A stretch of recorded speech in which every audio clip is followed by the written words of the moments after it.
Una chompita, casaditas, necesito. Ay, me había acomodado. Muy bien. Puesto que entonces, generalmente siempre el paciente, cuando vamos a examinarlo, un poquito más arriba.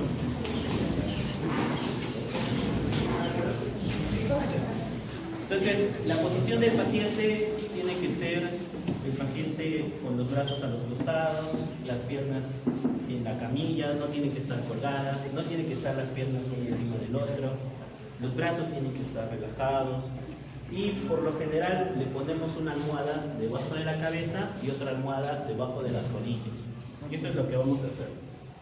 Vamos a ponerle una almohadita. Entonces ahí va a estar más cómodo. Creo que acá voy a necesitar algo más que esta casa acá. Talla XS. Esta casa era para una piernita. Entonces vamos a poner aquí una piernita, otra piernita. ¿No? Entonces, como dice aquí la diapositiva, tenemos que tener una buena fuente de luz. Tenemos que exponer completamente el abdomen. ¿Dónde empieza el abdomen? ¿Dónde termina el abdomen? ¿Cuáles son los límites del abdomen? Me siento nervioso porque me grabo. ¿Estás nervioso? Tranquilo. ¿Dónde empieza el abdomen? ¿Dónde termina el abdomen? Ya, ¿dónde está el diafragma? No. Entonces, el apéndice sifoides, desde aquí empieza el abdomen, ¿no? El abdomen empieza desde el apéndice sifoides hasta la sínfisis del pubis. Y eso es lo que te vamos a pedir que nos muestres, no el pubis. Alza. Siempre le dices al paciente que lo haga. ¿Ya? Ustedes no lo hagan. O sea, ustedes pueden hacerlo, ¿no? Yo podría hacerlo, pero ellos tienen que hacerlo, principalmente con su mujer. Entonces le pides al paciente que te muestre el abdomen, que se alce el abdomen. El polo.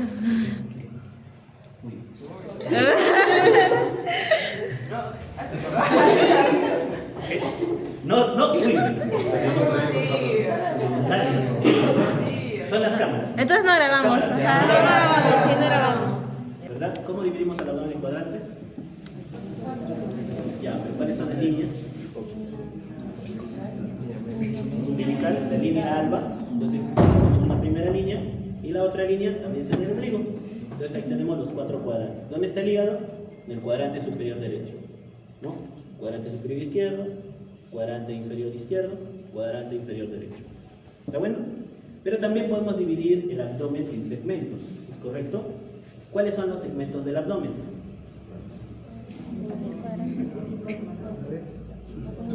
Claro, entonces para los segmentos ya hacemos otras líneas. Línea media clavicular,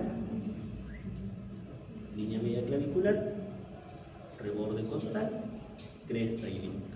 Cresta, y acá está la espina, ¿no? Cresta, espina. Cresta usamos.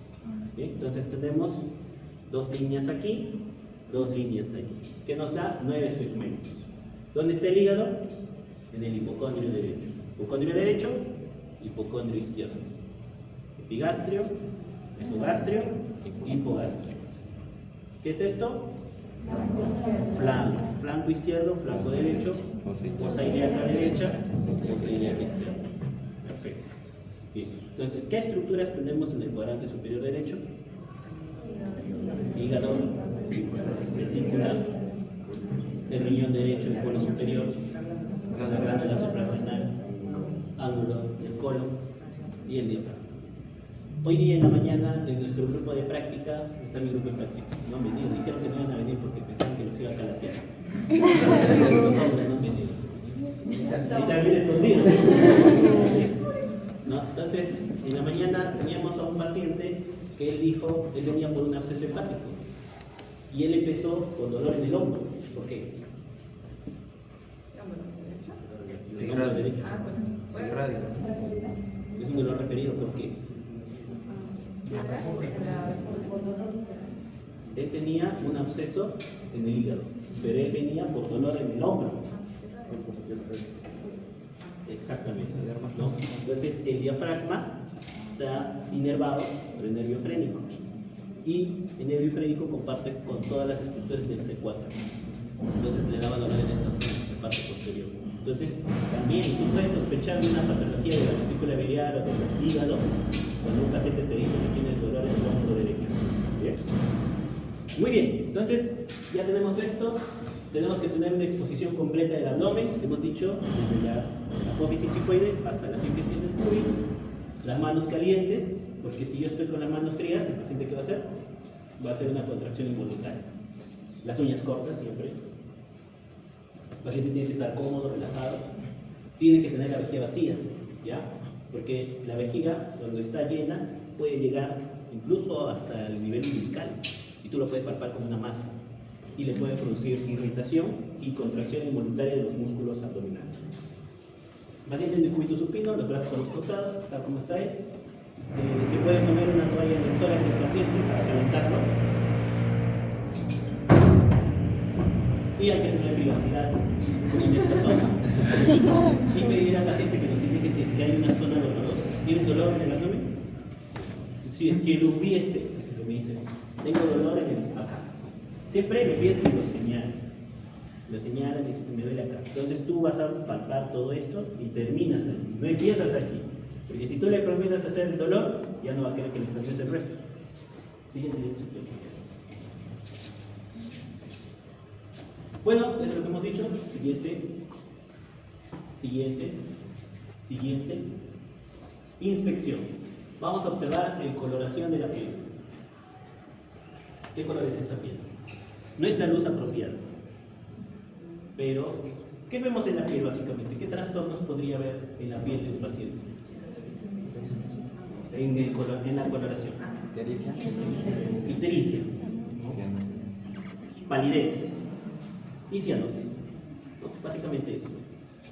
¿Qué más tenemos que ver? El retorno venoso, si es que hay arañas vasculares, si es que hay telangiectasias, si es que hay varices en la pared abdominal. Todo eso tenemos que describir. Siguiente, por favor. Hasta aquí ha llegado tu colaboración. Eres libre. Tenemos la ictericia flavínica. Acá no se ve bien, pero este es la ictericia que ocurre con ictericia y palidez. ¿En qué caso podríamos tener ictericia y palidez? Anemias hemalíticas, ¿no? ¿En qué caso tendríamos una ictericia rojiza? Aquí es cuando son las hepatitis verdaderas, ¿ya? O sea, hepatitis hepatotóxica. ¿En qué caso tendríamos una ictericia con color verdoso? Colestasis. ¿Y en qué caso tendríamos ictericia melánica? Pacientes con ictericia crónica generalmente o pacientes con hemocromatosis. Next. ¿Qué más podemos tener? Piel bronceada en los pacientes con hemocromatosis. ¿Qué es la hemocromatosis? Hierro, ¿no? Enfermedad de Wilson, de cobre, ¿no? Entonces, la hemocromatosis te va a dar un síndrome que es un síndrome de hiperpigmentación, ¿no? Es como si te hubieses bronceado, pero tú no has ido a la playa, ¿no? La enfermedad de Wilson, característicamente, tiene a nivel de la córnea un anillo que es por el depósito de cobre, que es el anillo de Kaiser-Frazer.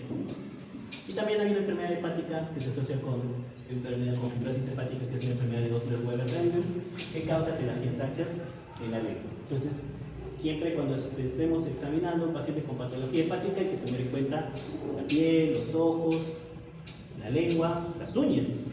Adelante, por favor. ¿Qué es la platicnia?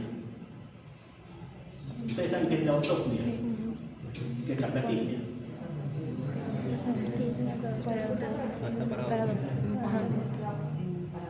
Cuando uno está de pie, ¿no? La ortopnia es cuando yo me acuesto, me da la disnea. La platicnia es el paciente que se pone de pie o se sienta y le da la disnea. ¿Por qué?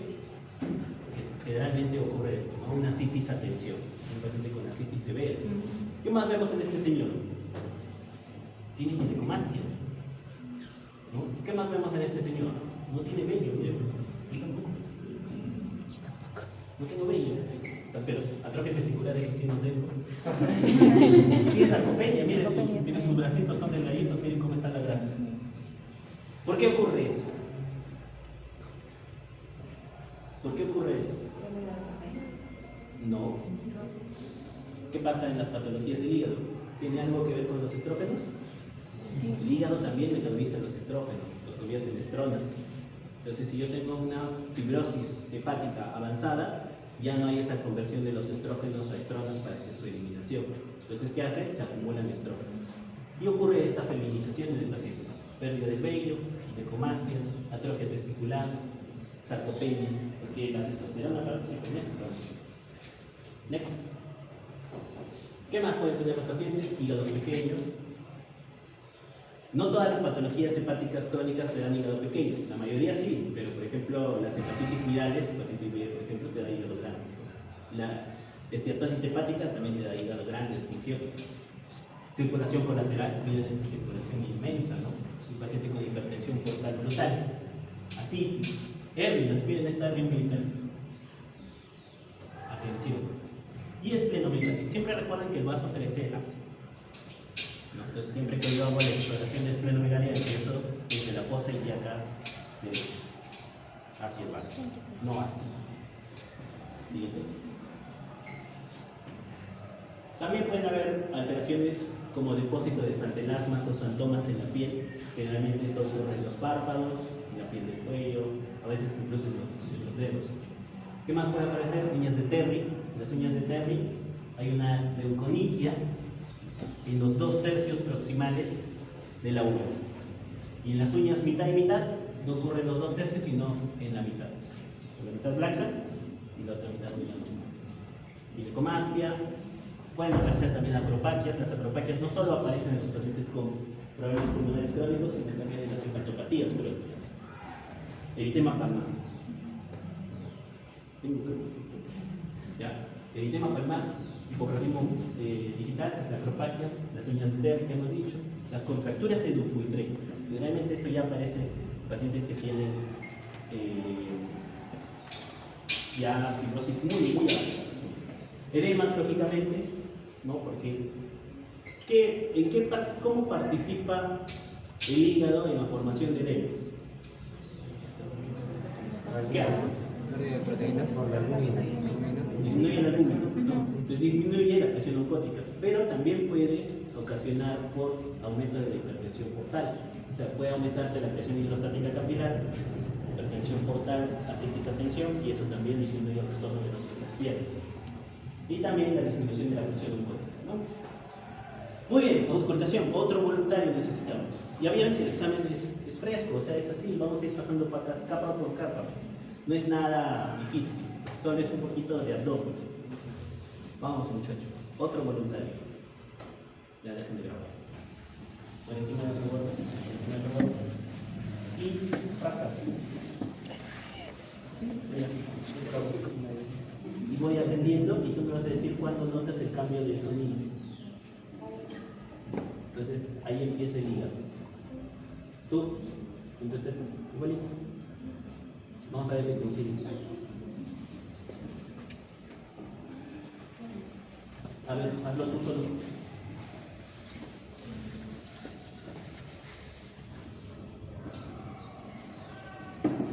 Más abajo, empiezas desde más abajo. Empiezas desde más abajo y lo haces ascendiendo. Nuevamente. El diafragma en la barriga costal. Y con el dedo vas avanzando, ascendiendo. Ya hay pacientes que tienen aneurismas de la aorta abdominal. Entonces, hay personas incluso que son delgadas y que tú puedes palpar la aorta abdominal. Entonces, tú pones ahí pones la campana del estetoscopio y vas a auscultar el software. Percusión. Acá sí vamos a necesitar un buen voluntario. Todos los hombres. Primero que vamos a hacer visual conmigo. Todos, mira, todos. Ya, entonces, primero hay que tener en cuenta que el hígado es un triángulo. Entonces, la distancia aquí no es la misma que la distancia aquí, ni que la distancia aquí. Nosotros tenemos 3 referencias para medir el tamaño hepático. La línea media, que vamos a medir básicamente las dimensiones del hombro izquierdo. La línea media clavicular, que vamos a medir las dimensiones de lóbulo derecho. Y la línea axilar anterior, donde vamos a medir la parte más grande. ¿Cuánto miden estos? Por lo general estas son las referencias. Y la línea media clavicular debe medir entre 6 a 12 centímetros. En la línea media external debería medir entre 4 a 8 centímetros. Por aquí tenemos el reborde costal. ¿Qué consideramos patológico? Generalmente cuando tú tienes el hígado, el borde del hígado, 2 a 3 centímetros bajo el reborde costal derecho. Si lo tienes así, podría sugerirte que se trata de una hepatomegalia. ¿Está bien? Muy bien. Entonces, empecemos. Para determinar el tamaño del hígado, nosotros vamos a utilizar la percusión. Para eso vamos a pedirle que él se descubra el abdomen. Vas a descubrirte un poquito más. Un poquitito, hasta las tetillas. Ya está, ahí, el pudor del paciente. Entonces, empezamos la percusión desde abajo hacia arriba y desde arriba hacia abajo. Y ahí vamos a delimitarlo con un plumón, lapicero, lo que ustedes quieran. Entonces, acérquense con el oído para escuchar bien esto. ¿Bien? Ustedes me van a decir dónde hay el cambio del sonido. Y aquí, silencio absoluto, ¿no? Silencio. Timpánico. Timpánico. Timpánico. Sigue timpánico.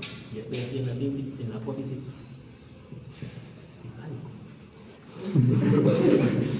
Y acá siento el cambio, ¿no? Sí, miren. Timpánico. Timpánico. Ya.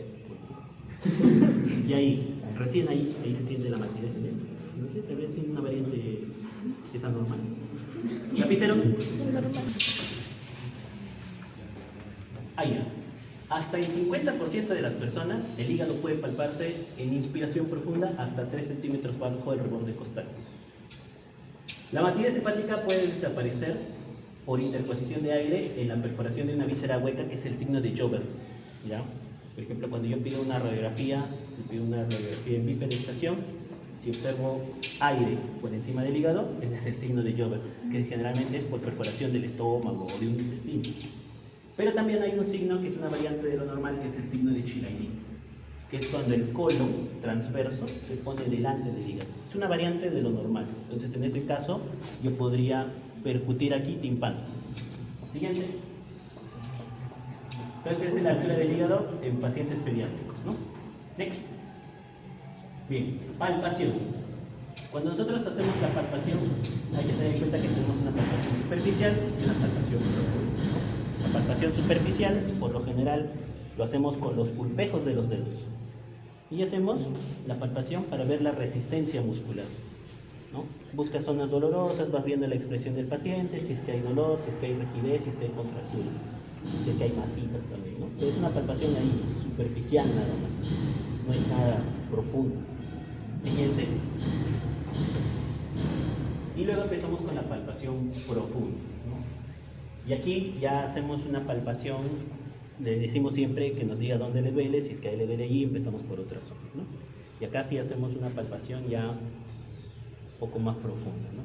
Si es que es un paciente obeso o muy fornido, podemos usar las dos manos, ¿no? Por ejemplo, aquí me dice si es que hay dolor. Hay algunos puntos que pueden doler con una palpación normal, por ejemplo en la zona del ciego. Si yo hago una palpación ahí puede producir un poco de dolor. Si yo hago la palpación así también puedo producir dolor. Bien, entonces siempre traten de que sea una palpación con los dedos, con los pulpejitos de los dedos. Bien, entonces algo allí, no muy agudo, no muy rápido, sino algo, una presión sostenida. Bien, para que no ocasione incomodidad en el paciente.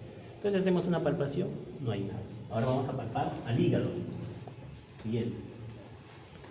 Para la palpación del hígado tenemos algunas maniobras. Esta es la maniobra de Chopra. Aquí usamos las dos manos y aquí nos tenemos que poner a la derecha del paciente.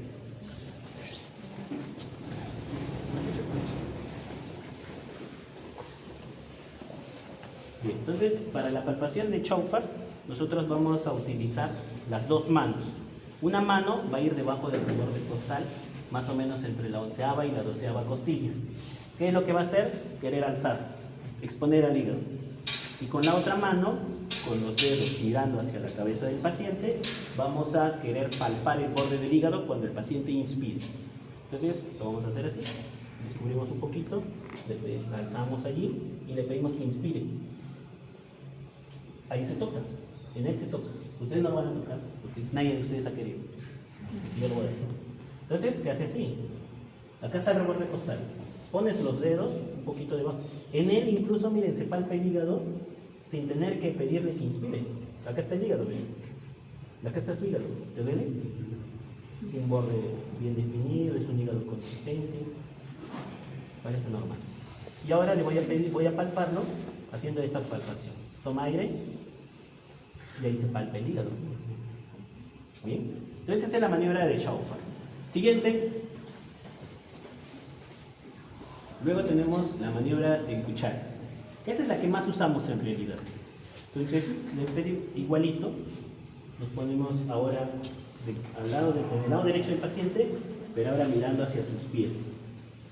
Y lo que hacemos es, nuestras manos lo ponemos como un gancho alrededor del reborde costal y le pedimos que toque. Ahí palpa, ¿no? Este lado no palpa nada, pero acá sí palpa. Cuarto el hígado.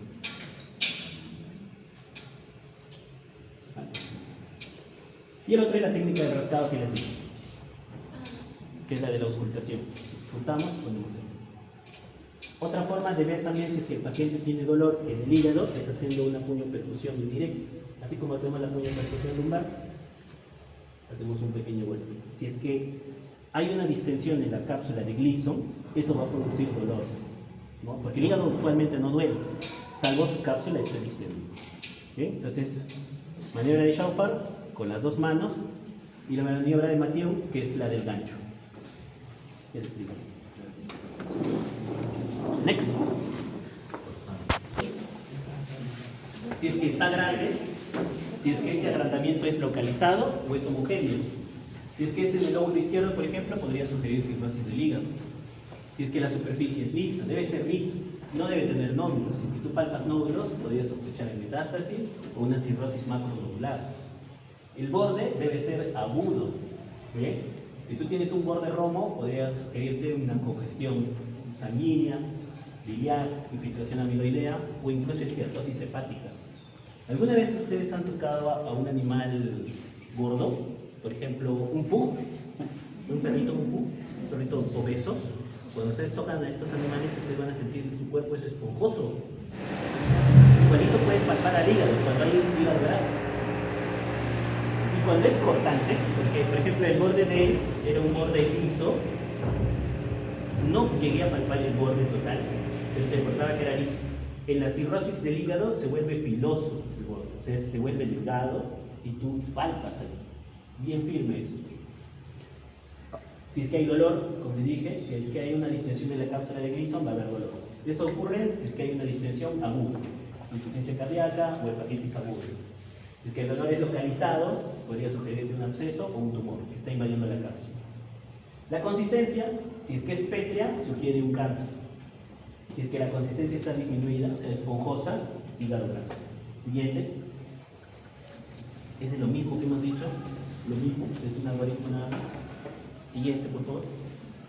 Vesícula biliar, un voluntario para la vesícula biliar. Miren cómo todo. Simplemente, lo que tenemos que saber es que la vesícula no se palpa. Si tú palpas una vesícula, ya es algo patológico. Si es que tú palpas la vesícula y no le duele, probablemente se trate de un hidrops vesicular.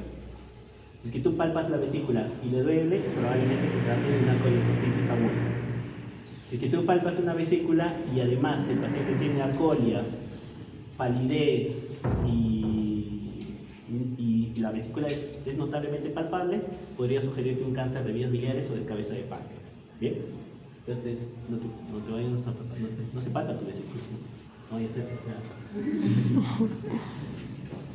Y por último, en la vesícula tenemos que buscar el signo de Murphy, que es un signo muy importante. Acuéstate, por favor. Va a descubrir el abdomen. Entonces, ¿dónde está la vesícula? Debajo del hígado. ¿Pero dónde? El hígado es así, ¿no? El hígado es este. ¿Dónde está? ¿Ah?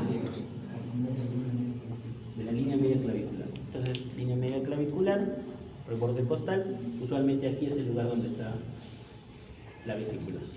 Algunos también te pueden decir una línea referencial entre el ombligo y el hombro. Justo ahí donde está el reborde costal, debajo, ahí estaría la vesícula. ¿Qué tienes que saber? Que tienes que palpar esta zona. ¿Bien? Entonces, primero hacemos una exploración por palpación profunda. Palpamos, no se define nada. Y luego hacemos el signo de Murphy. El signo de Murphy, lo que yo voy a hacer es tratar de introducir mis dedos unos 2 centímetros bajo el reborde costal cuando el paciente le pido que inspire. Entonces le digo, señor, inspire, y yo voy a querer introducir mis dedos debajo del reborde costal. Si es que el paciente suspende la inspiración por dolor, eso es un signo de Murphy positivo. Si es que el paciente me dice, ay, me duele, pero termina la inspiración, signo de Murphy negativo. Bien, nos vamos a hacer el signo de Murphy. Cuando yo esté, pones ya los dedos y le dices al paciente que inspire. Inspira. Terminó una inspiración profunda, ¿no? Una inspiración profunda sin dolor. Entonces, recuerden eso. Signo de Murphy no es solo dolor, sino que corte la inspiración, que no termine de inspirar. ¿Por qué ocurriría eso? ¿Qué pasa en la inspiración? El diafragma desciende y también desciende el hígado. Entonces, si desciende el hígado y muestra más la vesícula, una vesícula inflamada no te va a permitir. Y el dolor que produce es un dolor parietal. Y eso hace resistencia muscular. Corta la inspiración. Es un reflejo. Por eso es de que es un poco más específico. Next. Esto es lo que les dije, el hidrops vesicular. Next. Atrás, por favor. La ley de Corbusier, que parte del signo de Barth y Pick. Ictericia progresiva y vesícula palpable no dolorosa. Esto sugiere tumor de cabeza normal. Next. Así, otro voluntario. Otro voluntario. Entonces, matidez, cuando buscamos ascitis, si hubiese líquido, ¿dónde se va a depositar el líquido del abdomen? En los espacios. ¿Cuáles son los espacios del abdomen? El espacio de Morrison, el espacio de Douglas. ¿Qué otro espacio conoce? ¿Ah? Perihepático, periesplénico y fondo saco. ¿No? Espacio de Douglas, espacio de Morrison. Periesplénico. Esos son los lugares donde se suele depositar el líquido. ¿Bien? Pero cuando ya un paciente, cuando hablamos de ascitis, ¿cuánto es lo normal del líquido peritoneal o del líquido ascítico? 50 mililitros. Vi que miraste la diapositiva. Entonces, cuando es más de 50 mililitros, hablamos de ascitis. Pero por lo general, en la exploración física lo vamos a detectar cuando hay más de 200. Bien, más de 200. Entonces, el líquido va a ir a las zonas en declive. Si el paciente está acostado, ¿cuáles serían las zonas en declive? Los costados, ¿no? Entonces, nosotros, cuando exploramos la ascitis, vamos a empezar a percutir desde el centro hacia afuera. Entonces, empezamos timpánico, timpánico, timpánico, timpánico. Imaginemos que aquí está el mal. ¿Ya? Imaginemos. Lo rayas. Lo mismo haces en el otro lado. Lo delimitas. Y luego le pides al paciente que se ponga del cúbito lateral. O sea, bueno, ya, si quieres para acá. Entonces, cuando tú hiciste tu raya aquí, cuando el líquido se desplace, ¿hacia dónde va a ir? Pero no hay aquí, pues, de abajo, ¿no? Entonces, yo voy a hacer la percusión en esta zona, timpánico, timpánico, y lo que estaba el líquido, imaginemos por aquí, ahora vamos a encontrar el líquido de la matidez por acá. Esa es la matidez desplazable. ¿Ya? ¿Sí comprendieron? Lo pongo de costado y aumenta el nivel. ¿Bien? Pero en la zona en declive. ¿Ya? Muy bien. Ahora pones mirando al techo nuevamente. Siguiente. Es de la matidez desplazable, lo que les había dicho, ¿no? Entonces, la matidez va a aumentar, ¿no? Su timpanismo va a bajar, la matidez va a aumentar. ¿Está bueno? Siguiente. Y esta es la onda de choque. Para la onda de choque, esta es una técnica un poco más sensible, pero necesitas 3 manos. Y yo solo tengo 2. Entonces, generalmente aquí necesitas la ayuda de otro explorador o la del propio paciente. Entonces, ¿qué va a hacer el paciente? Tú le puedes decir al paciente o a alguna otra persona que ponga su mano en el abdomen de manera firme, en esta forma, separando el abdomen. ¿Bien? Entonces, con tu mano tú haces eso. Exactamente. Poco firme allí.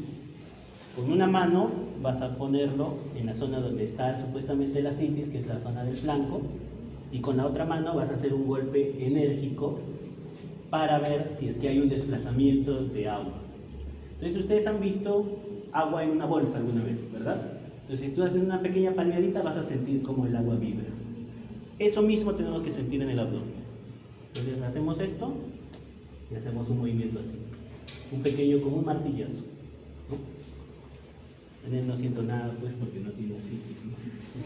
Pero en el paciente cirrótico, sí. Tu participación ha sido satisfactoria por tercera vez. Siguiente, por favor. Ya. La matidez en el flanco, su sensibilidad 84%, especificidad 59%.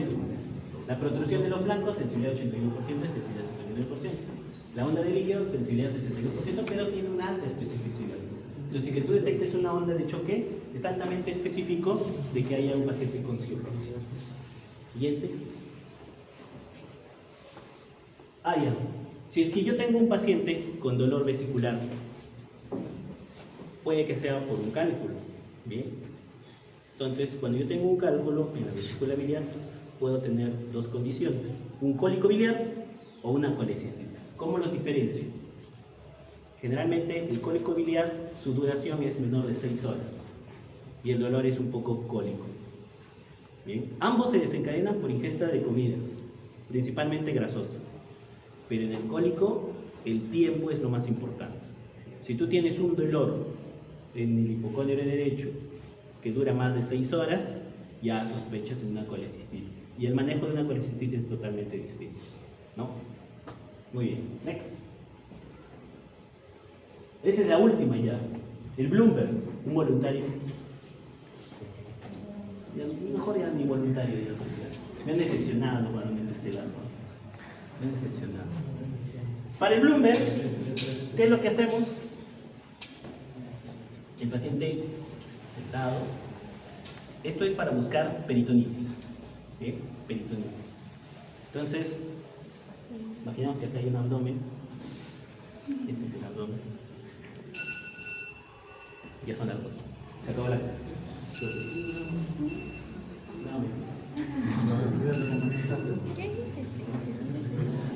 Nosotros aquí sí vamos a hacer una palpación un poco recta. La presión va a ser un poco recta. Entonces hacemos ahí bien suave, bien despacio, porque al paciente le duele. O sea, este es un paciente que tú estás sospechando de peritonitis. ¿Por qué? Porque tiene dolor abdominal, lógicamente, ¿no? Entonces yo voy a hacer la palpación. Señor, ¿le duele? Sí, me va a decir. Y le sigo hablando de otras cositas, le voy presionando. El señor va a mostrar su cara de expresión de dolor. Pero mientras eso yo estoy presionando fuerte. Y bruscamente voy a soltar. Y el señor, después de que yo suelte, va a decir... Le va a doler más cuando tú sueltes que cuando presiones. Entonces, cuando ocurre eso, ese es un signo de Bloomberg positivo, ¿no? Entonces, generalmente eso ocurre en las peritonitis. Eso lo puedes buscar en los 4 cuadrantes, porque peritonitis puede haber en los 4 cuadrantes, dependiendo de la víscera que se haya afectado. Bien, siguiente, esa era la última.